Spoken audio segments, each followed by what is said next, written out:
Okay guys, so last time we had finished with the electrolysis. हम लोगों ने electrolysis जो है वो अपनी finish कर ली थी, ठीक है जी. So today we are going to start with the moles. आज हम लोग moles करने जा रहे हैं जी.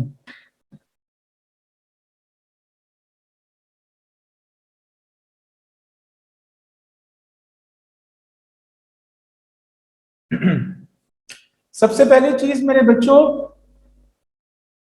मोल जो है it is the amount of substance. ये किसी चीज की जो है वो अमाउंट होती है जी.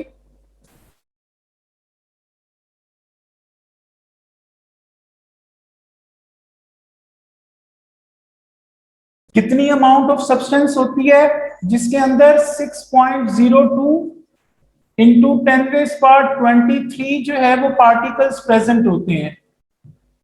ठीक है जी. 6.02 into 10⁻23 particles are present in moles. ठीक है. ये जो अमाउंट है ये एक साइंटिस्ट था जिसका नाम था एवोगैड्रो. तो इसको एवोगैड्रो के नाम के ऊपर एवोगैड्रोस नंबर भी कहा जाता है जी. और पार्टिकल्स का मतलब जो है एटम्स भी हो सकता है, पार्टिकल्स का मतलब मॉलिक्यूल्स भी हो सकता है, और पार्टिकल्स का मतलब जो है वो आयंस भी हो सकता है. तो तीनों चीजें जो है वो पार्टिकल्स में आ सकती हैं. ठीक है जी. सो एटम्स, मॉलिक्यूल्स और ions, these are the particles. ठीक है जी. तो यहीं से मोल की डेफिनेशन बन जाती है कि mole is the amount of substance that contains Avogadro's number of the particles. ठीक है जी. तो मोल की डेफिनेशन क्या होती है? Definition of mole, it is the amount of substance that contains Avogadro's number of particles. ठीक है. This is the proper definition of the moles. उसके बाद मेरे बच्चों अगला जो कॉन्सेप्ट आपका है that is the relative atomic mass और रिलेटिव मॉलिक्यूलर मास. ठीक है जी. एक चीज होती है जिसको हम कहते हैं रिलेटिव एटॉमिक मास. इसको AR से डिनोट करते हैं जी.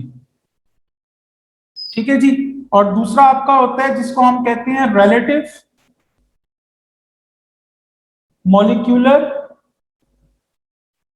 मास. ठीक है जी. इसको हम लोग MR से डिनोट करते हैं. MR. So relative atomic mass, and the second thing is relative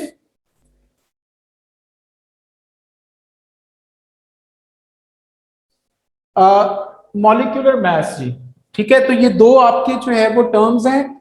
सबसे पहली चीज तो आपको इनकी डेफिनेशन आनी चाहिए. इसकी डेफिनेशन होती है it is the mass of an atom compared with 1/12th part of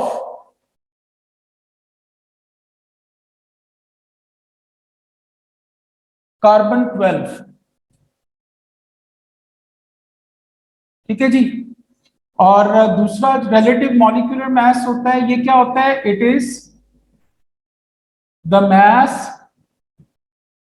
of a molecule.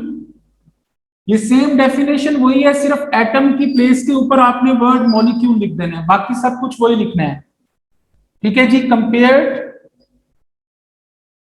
With 1/12th part of carbon 12.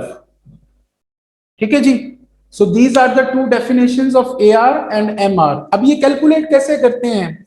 As you people know that के पीरियोडिक टेबल आपको पेपर में जो है वो गिवन होता है. पीरियोडिक टेबल में डिफरेंट एलिमेंट्स होते हैं और हर एलिमेंट के ऊपर और नीचे कुछ नंबर्स लिखे होते हैं. सपोज करें कि कार्बन है, इसके साथ ये ऊपर और नीचे कुछ नंबर लिखे हुए हैं. पीरियोडिक टेबल के दो वर्जन्स होते हैं, एक ओल्ड वर्जन होता है और एक न्यू वर्जन है। ठीक है जी।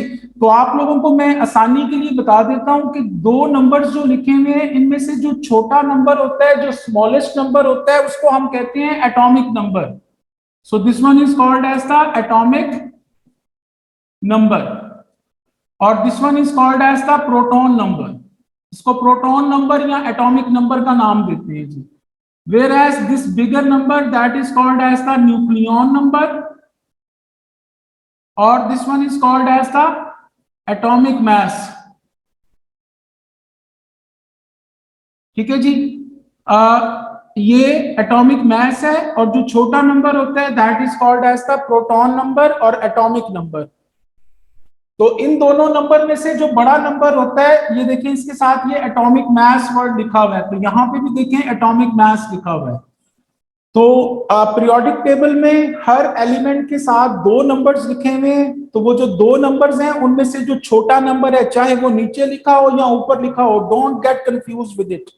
The smallest number that is atomic number, the bigger number that is atomic mass. यानी अगर आपसे मैं पूछूं कि what is the AR of carbon, तो that is a bigger number, that is 12। ठीक है जी। तो एआर ऑफ कार्बन इज 12। ठीक है जी। अच्छा जी, इसी तरीके से दूसरी चीज होती है जिसको हम कहते हैं रिलेटिव मॉलिक्यूलर मास। नॉर्मली जो एलिमेंट्स होते हैं, एटम्स होते हैं, वो कभी भी अकेले एग्जिस्ट नहीं करते, बल्कि वो दूसरे एटम्स के साथ ग्रुप बना के, ग्रुप ऑफ एटम जो है वो आपस में रहता है, शेयरिंग करके इलेक्ट्रॉन्स की या ट्रांसफर ऑफ इलेक्ट्रॉन करके जो है वो आपस में रहते हैं। तो वो जो ग्रुप ऑफ एटम आपस में ज्वाइन करके रहता है उसको हम लोग जो है वो मॉलिक्यूल का नाम देते हैं। सपोज करें ये आपके पास लिखा हुआ है जी AlCl3। ठीक है जी। तो अब इसमें जितने भी आपके एटम्स हैं उन सब के AR को पीरियोडिक टेबल से देख लो। मसलन एल्यूमिनियम का पीरियोडिक टेबल में अगर आप देखें तो ये इस तरह 1327 लिखा हुआ है। क्लोरीन का देखें तो 35.5 इस तरह करके जो है वो लिखा हुआ है जी। ठीक है। अच्छा जी, अब हमें इसका निकालना है, तो यहां पे देखिए अगर आपका एक वर्ड कैपिटल और एक स्मॉल लेटर हो तो ये एक एटम होता है। तो एल्यूमिनियम का कितना AR है 27 और इसका यहाँ पे एक एटम है तो टाइम्स 1 कर दें, प्लस क्लोरीन का कितने हैं 35.5 और टाइम्स इसके कितने एटम है यहाँ पे 3, तो टाइम्स 3 कर दें। इसको ऐड कर लें ये 27 और इनको जरा आप लोग सॉल्व कर लें तो ये कितना आ जाएगा 105.5। ठीक है जी। इसको इसके साथ जो है वो ऐड कर लें तो कितना आ जाएगा जी 105.5 प्लस 27 कितना हो गया 132.5। So that is the MR। ये इसका MR निकला है जी। You got it?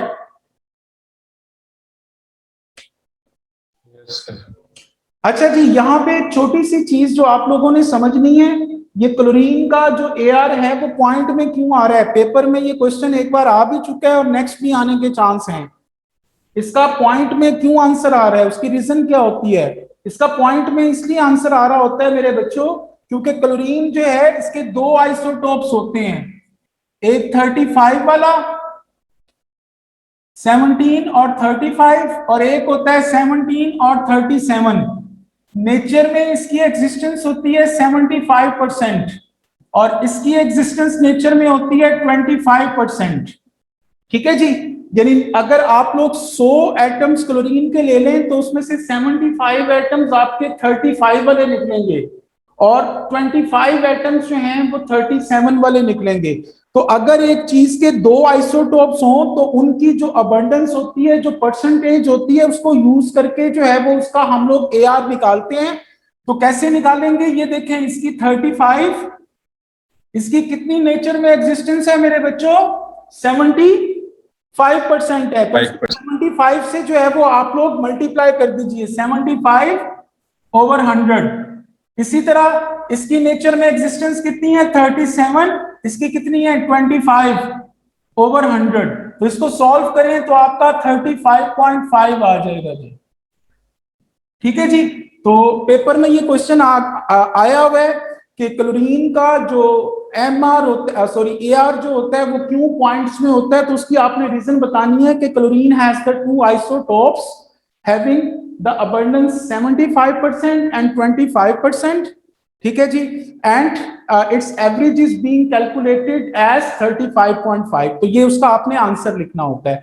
तो किसी भी चीज का अगर ए आर जो है वो पॉइंट में आया हो तो उसका मतलब ये नहीं है कि उसमें से न्यूट्रॉन या प्रोटॉन जो है वो कोई आधा हो गया है या कम हो गया है, ऐसा नहीं होता, बल्कि उस चीज के आइसोटोप्स होते हैं और उन आइसोटोप्स की नेचर में कितनी एग्जिस्टेंस है, कितनी अबंडेंस है, उसको यूज करके उसका हम लोग एवरेज निकालते हैं जो कि पॉइंट्स में आ जाता है जी। Is it clear?